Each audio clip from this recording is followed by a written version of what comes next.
ہم 1947 سے لے کے اب تک ہمیں کنسٹیٹیوشن کی حیثیت سے نہیں دیا گیا ہے. تو دیکھا جائے تو پرائم منسٹر صاحب کی پاکستان کے کنسٹیٹیوشن کے آئین میں ہمارے لیے پاکستان کو ہم سٹیزن قرار نہیں دیا جاتا ہے. اور last time 2000 order of 2018 act کے تحت اس میں کیا کہا گیا کہ ہم گلگت بلتستان کے سٹیزنس ہیں, رائٹ. تو اس کے بعد یہ ہوتا ہے کہ 1947 میں آزادی ہوئی, اس کے بعد ہم کشمیر سے الگ ہوئے تو تب سے لے کے اب تک we are not given the fundamental rights to us. So whenever if we are not the part of Pakistan, جب کہیں بھی ہم اکٹھے ہوتے اپنے حقوق کے لیے, اپنے رائٹس کے لیے, اپنی سبسڈیز کے لیے, تو گورنمنٹ اسٹیٹ کیا کرتی ہے, شیڈول 4 کے تحت اینٹی ٹیررزم ہم پر لاگو کرتی ہے اور ہمیں دھکیلا جاتا ہے, سپریس کیا جاتا ہے, جو کہ بہت مشکل واقعہ ہے. تو لاسٹ ٹائم ہمارے پاس ایک واقعہ ہوگا چلاس حدود کے, اس میں آپ کو علم ہے یعنی, تو وہاں پہ کیا کیا جاتا ہے, لوگوں کو انوسنٹ پیپلز کو مارا جاتا ہے دہشت گردی کے ایکٹ کے تحت. تو وہاں پہ ایک اسٹیٹ رسپانسبل ہوتا ہے کہ اگر ایک بندے کا خون بھی ہو جائے تو وہ اسٹیٹ رسپانسبل ہوتا ہے کہ اس کو انکوائری کر لے, لیکن اب تک کوئی وہ نہیں ہوا. ہمارے مائیں, ایک ماں وہاں پہ تھی جس نے 6 گولیاں کھائی اور اپنے بچوں کو اس نے سیو کر لیا. ابھی دیکھیں ہم گلگت بلتستان سے اپنے افواج کو بھیجتے ہیں محاذوں پر وہ سیو کرنے کے لیے. ابھی ہم نوبت یہ آ چکی ہے کہ ہمارے مائیں بھی گولیاں کھا رہی ہے.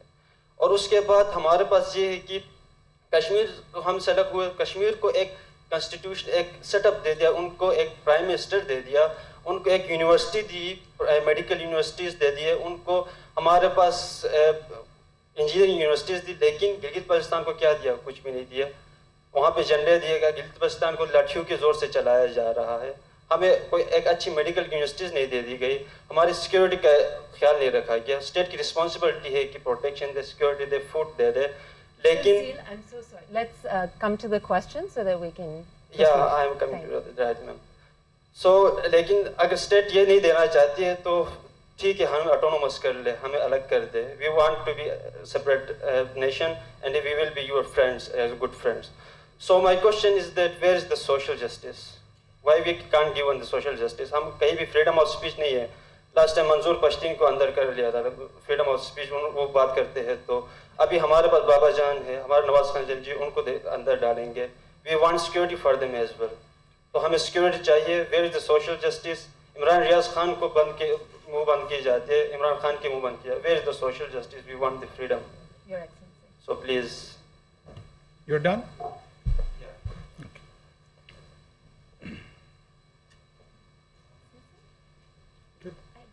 Okay. So you're done. First of all, میں آپ کے یا کنابدو کے ساتھ ہی سمجھ گیا تھا کہ مجھے جو ہے نا بڑی تیاری کے ساتھ جواب دینا ہے,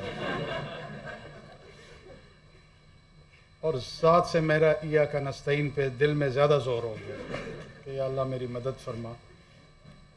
اور اس میں at times it is not your intellect or understanding which is the problem, but it is the level of emotions you are charged with becomes a part of the problem. آپ کوئی چیز دیکھنا چاہتے ہیں, اس کے نیچے ایک اسکرین ایموشنز کی ہوتی ہے, اور اس ایموشنل اسکرین میں جب آپ اس کو ویو کرنا چاہتے ہیں, وہ تصویر وہی نظر آتی ہے جو وہاں سے ریفلیکٹ ہو کر آپ کے ذہن پہ نچھاور ہو رہی ہوتی. میرے بھائی, میری جان, Gilgit Baltistan is part of Pakistan and inshallah it will remain part of Pakistan. دنیا میں جو ماڈرن نیشن سٹیٹس بنی ہے نا, مختلف ایکسپیرینسز کے تحت پرنسپلٹیز کی انکارپوریشن ہوئی ہے. یہ مجھے اور آپ کو کوئی جان, بابا یا خان یا جو بھی نام ہے, میں کسی کے نام کی تصحیح نہیں کرنا چاہتا, وہ اس طریقے سے بیان کرتے ہیں جیسے انگلینڈ کوئی 5000 سال کا تجربہ ہے, جرمنی 6000 سال کا تجربہ ہے, اٹلی 9000 سال کا تجربہ ہے. ایسا نہیں ہے. ایسا کیا ہے؟ ایسا نہیں ہے. اٹالین یونیفیکیشن آلموسٹ 170 ایئرس کی ایکسپیریمنٹ. آپ کو ہسٹری میں روم ملے گا, اٹلی نہیں ملے گا. آپ کو ہسٹری میں فلورنس ملے گا، اٹلی نہیں مل رہا، ملان ہے، اٹلی نہیں ہے. اسی طرح جرمن یونیفیکیشن ہے، اس طرح یو کے کی یونیفیکیشن ہے، اس طرح پاکستان کی ہے، جو انڈین یونین ہے انڈر برٹش راج بھی نا، یہ ایک دن میں برٹش راج نہیں بنا تھا. یہ کوئی مور اور لیس 150-200 سال ان کو لگے اور آہستہ آہستہ اس کو انکارپوریٹ کرتے گئے. آپ اپنے علاقے کی تاریخ بھی دیکھیں گے نا تو مہاراجہ ان سے گجروں سے لڑائیاں لڑتے ہوئے اور سکھوں سے لڑائیاں لڑتے ہوئے اور پورے کشمیر کی یہ کیا تھی؟ اس طرف زارسٹ رشیا تھا، اس طرف برٹش امپائر تھی، اور وہ اس اسٹریٹجک ایریا کو اس طرف سنگسیانگ کا علاقہ تھا، اس طرف قزاقستان اور کرغستان جس کو ویسٹ ترکستان کہتے تھے یہ علاقہ تھا. یہ تمام علاقے اس طرح تاریخی طور پہ ایک دوسرے کے ساتھ اختلاط کرتے رہے. آپ کو فریڈم آف ایکسپریشن بھی ہے، آپ کو فریڈم آف اوپینین کی بھی انٹائٹلمنٹ ہے. اتنے بڑے مجمع میں ملک کے وزیر اعظم کے سامنے جو آپ کے دل میں ہے آپ نے کہا ہے تو کسی نے اسٹائفل تو نہیں کیا تھا. یہ تو آپ کا آرگومنٹ ادھر ختم ہو جاتا ہے. یا تو یہ ہو خدا نہ خواستہ کہ آپ کو ڈسکریج کیا ہو، ماڈریٹر نے آپ کو روکنے کی کوشش کی، میں نے نہیں کی. اچھا اس کے بعد خدا نہ خواستہ آپ کو کوئی نقصان ہو تب بھی کوئی نکتہ چینی بن سکتی ہے. اگر یہ دونوں چیزیں نہیں ہو رہی ہیں تو اس کا مطلب ہے کہ آپ کا یہ الزام کہ یہاں فریڈم آف ایکسپریشن نہیں ہے، اس میں وزن کم ہو جاتا ہوگا، کم وزن ہوتا. پولیٹیکل انسٹیبلٹی کے تحت اس ملک کی ہماری اپنی چیکرڈ ہسٹری ہے، اس پہ اگر میں چاہوں تو گھنٹوں بات ہم کر سکتے ہیں. اگر جس دوران کی طرف آپ مجھے اشارہ دے رہے ہیں اس دورانیہ میں یہاں پہ ایسے ایسے جرنلسٹ تھے، ان کو گولیاں ماری گئیں، ان کے ساتھ اور ایسے حرکات ہوئی جو کہ فریڈم آف ایکسپریشن کے زمرے میں تو بالکل نہیں آتی. لیکن ہمارے ملک کا ایک پولیٹیکل اور سوشل اور جرنلسٹک کلچر ہے، نہیں ہونا چاہیے اس طرح، اس کو ڈسکریج کرنا چاہیے. لیکن یہ ایک اسپیسیفک دور کے ساتھ نہیں جڑا ہوا. میں حکومت میں آتا ہوں تو مجھے اظہار رائے جو ہے نا وہ زہر لگتا ہے. اگر آپ کو دے دوں حکومت تو آپ کو زہر لگنا شروع ہو جاتی ہے. This is part of the problem. ہم اس کو ایز اے پرنسپل نہیں ٹریٹ کرتے ہیں، ہم اس کو ایونٹ بیس پک کر کے چیری پکنگ کے تحت ٹریٹ کرتے ہیں، اور پھر ایک اس کے ارد گرد نیریٹو بنا لیتے ہیں کہ دیکھا ظلم عظیم آج کل جو ہو رہا ہے، اور وہ سارے مظلوم پہلے کچھ سالوں تک ظالم کی قطار میں چل رہے ہوتے ہیں. جو اصل بات ہے وہ گلگت بلتستان کے سٹیٹس کی ہے. وہ بات آپ کی درست ہے کہ گلگت بلتستان ہم آپ جانتے ہیں کہ ایک اسٹریٹجکلی انگیجمنٹ ہماری جو اس ریجن میں ہے ہندوستان کے ساتھ ہمارا اور ان کا ہمارے ساتھ 3 جنگیں ہم لڑ چکے ہیں over the issue of Kashmir. کچھ لوگوں کا یہ ویو ہے کہ جی بی یا ناردرن ایریاز جو ہمارا ہے وہ روایتی طور پہ کشمیر کا حصہ ہے. ایک ویو یہ ہے کہ نہیں، ان کی اپنی ڈسٹنکٹ آئیڈینٹی ہے. یہ آپ ڈومیسٹک کنزمپشن یا پولیٹیکل ڈسکورس کے لیے آن دا کوسچن آف آئیڈینٹی رکھ سکتے ہیں، لیکن جب آپ یو این کے انٹرنیشنل فریم ورک میں کسی میٹر کو ریزالو کرتے ہیں تو پھر اسی فریم ورک کے تحت ہی چیزوں کو دیکھنا پڑے گا. ہم اس سے باہر نہیں نکل سکتے. لہٰذا اس کو ایک as a whole region of Kashmir کے طور پہ ٹریٹ کیا جاتا ہے. مین وائل یہ سلوشن پاکستان میں بار بار اٹیمپٹ ہوئی ہیں اور اسی کو ریشنلائز کرنے کی کوشش کی جا رہی ہے کہ by the time we have that settled status ایک ایسی انٹرم ارینجمنٹ ہو جس میں ان کو نیشنل اسمبلی میں ریپرزنٹیشن مل جائے، سینٹ میں ریپرزنٹیشن مل جائے، باقی فورمز پہ آ جائے، NFC میں بھی ان کا حصہ آ جائے. یہ تمام چیزیں پولیٹیکل پروسیس کا حصہ ہوتی ہیں. اس کو پیسفل پولیٹیکل ایکسپلائٹیشن کے انداز میں چلانی چاہیے. That should be a saner voice. میری آواز آپ کی آواز کے ساتھ ملنی چاہیے، دوسری کی آوازیں آپ کے آواز کے ساتھ ملنی چاہیے. لیکن اس میں ایلیمنٹ آف ریزنٹمنٹ جب آپ ڈالتے ہیں نا تو آپ اپنے کیس کو کمزور کرتے ہیں. مجھے نہیں پتا آپ ایک اسپیسیفک انسیڈنٹ کا بات جس کا کر رہے ہیں کہ ماں کو گولیاں لگی ہیں، بہت ٹریجک ہے اگر ایسا ہوا ہے.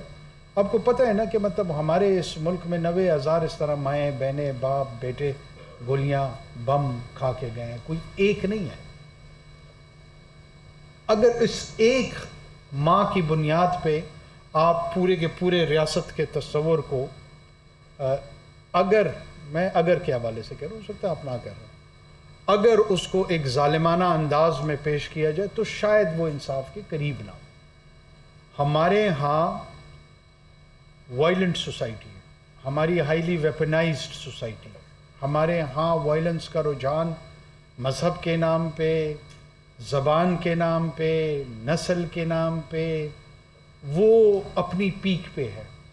پہلے یہ سیٹل کرنا ہوگا کہ رائٹ ٹو وائلنس کس کے پاس ہے. وائلنس کی مناپلی ریاست کے پاس رہے گی. ہو سکتا ہے ریاست اس کی اپلیکیشن غلط کرے, لیکن ریاست میں سینس آف اکاؤنٹیبلٹی موجود ہے, ایک میکانزم موجود ہے, ایک پروسیس موجود ہے. جب آپ اس کو ٹرانسفر کر کے ایکویٹ کر کے کوئی بھی گروہ, وہ بلوچستان میں کوئی گروہ ہو سکتا ہے, وہ سندھ میں ہو سکتا ہے, وہ کے پی میں ہو سکتا ہے, پنجاب میں ہو سکتا ہے, آپ اس کو شیئر ہولڈنگ اور ایکول ریکگنیشن کے تحت جب دیکھیں گے تو آپ basic principle of nation state کو ڈیفائی کر دیں گے. جب ہم پرنسپلز کے ساتھ ایگری کر جائیں گے پھر اس کی اپلیکیشن پہ بات ہو سکتی ہے.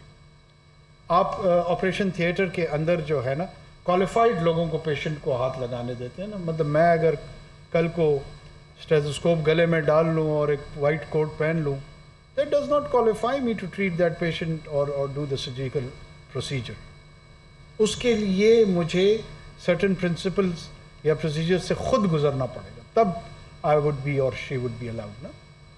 تو ریاست وہ نرسنگ کیئر ہے جس کو سرجیکل پروسیجر کرنے کا یا وہ میڈیکل کوالیفیکیشن اس کی ہوئی ہے جو اس کو ٹریٹ کر سکتا ہے. یس, اس پروسیجر کو جو پالیٹکس کا ہے آگے بڑھنا چاہیے. میں خود ذاتی طور پہ سمپتائز کرتا ہوں, اور گلگت کو انہانس سٹیٹس کے ساتھ, کم پاپولیشن ہے, بہت زیادہ ریسورسز ہیں, یہ ہمارا سنگاپور ہونا چاہیے.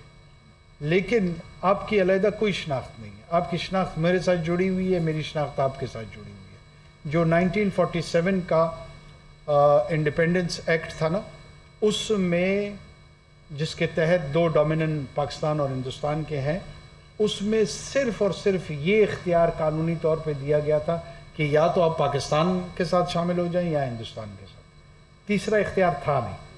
اگر وہ تیسرا اختیار ہوگا تو ایک نئے انٹرنیشنل آرڈر کی طرف ہمیں جانا پڑے گا, جو فی الحال موجود نہیں ہے. تو لہٰذا جو آپ کے اکابرین نے ایکسرسائز کی ہوئی ہے to join and remain and stay with the state of Pakistan, let strengthen that, اور نیشن بلڈنگ پروجیکٹ پہ فوکس کرتے ہیں. Thank you.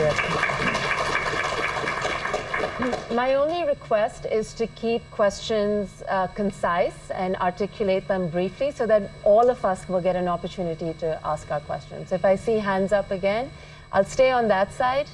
There's a young lady in pink. Vasila? You get him. Assalamu alaikum, sir. Sit.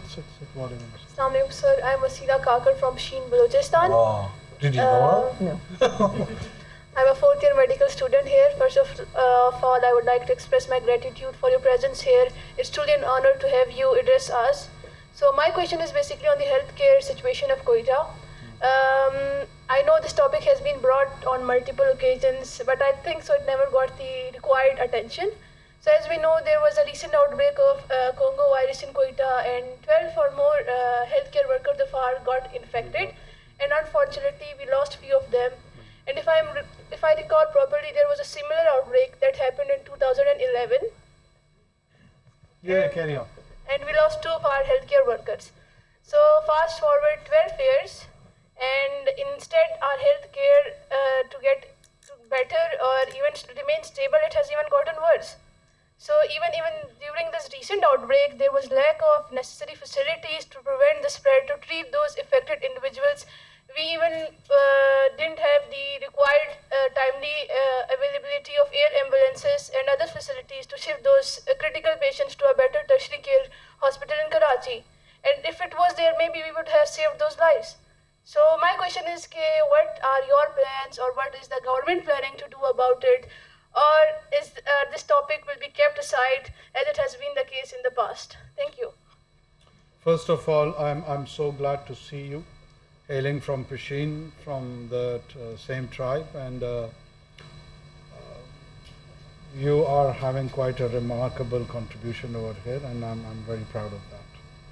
Keep doing the good job, and inshallah we'll have a hospital in Quetta one day under your leadership.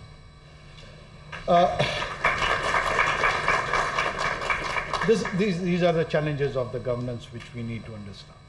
You know, there was a political discourse for last many years and for almost many decades, if I would say it, that all the provinces wanted more autonomy. And as a result of that, 2008, we get 18th Amendment and the financial and political power that are transferred to the provinces. With a caveat that after that it had to be followed by a provincial finance commission. The process halted there, and we got an NFC. The 18th Amendment is there. The concurrent list from the federal government was diluted, and now all the provinces have got their more political and financial powers. And health is a devolved subject. Now, when health is a devolved subject, what do? You can, well, of course, federal government to an extent can play some role, but when you have given all the money to the province, it is now their discretion that how do they spend it. I'm saying this with pain. I'm not enjoying it. I don't gloat over. The kind of capacity we have at the provinces, particularly political and bureaucratic, is part of the problem. Is part of the problem. You do not see any kind of visionary leadership either in bureaucracy or in political class. So where is the planning section? I mean, you have got a hospital in the heart of the town, which is what? More than 100 years old, almost. It was constructed somewhere in 1920s or 1930s, early 1930s. For the population of 8,000 to 9,000 people. And now the documented, according to the census, it's 3 million plus population, and the conservative estimate, which is not non-documented, I think so the population is more than 5 million. And the same hospital is providing services, and with this devolution of the power, there is no vision how to magnify, how to amplify the services which is the need of the population. You're talking about the subspecialties and the rest of the ideas associated with it. We do not even have sense of basic health care. How do we do that?